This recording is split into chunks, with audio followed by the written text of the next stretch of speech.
Meadalina Knives, and today we are going to be doing another get ready with me. Ignore the hair, it's a little bit crazy. Honestly, I don't know what the fuck I was thinking.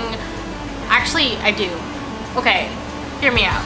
I was like, I'm gonna do something very natural because I don't really do natural colors like that often. Started doing natural, then I started doing glitter, and then I dipped into purple and then pink, and then this happened. But I kind of actually like it. It's like best of both worlds in a way. So I did try to add a little bit of face makeup on to cover up a lot of the bruising on my face.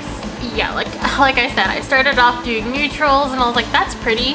And then I did glitter, I was like, okay. And then I was like purple, pink, and then this. Like I said, let's just get started.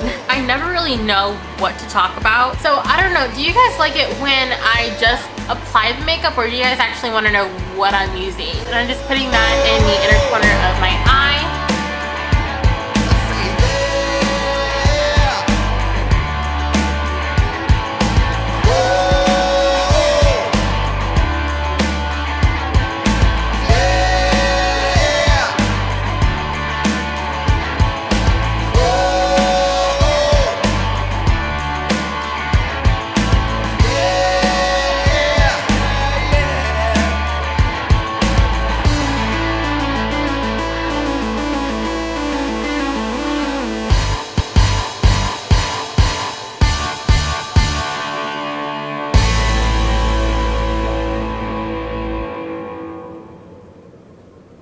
So I hope you guys enjoyed this whole like get ready with me thing. I'll see you in my next video. Bye.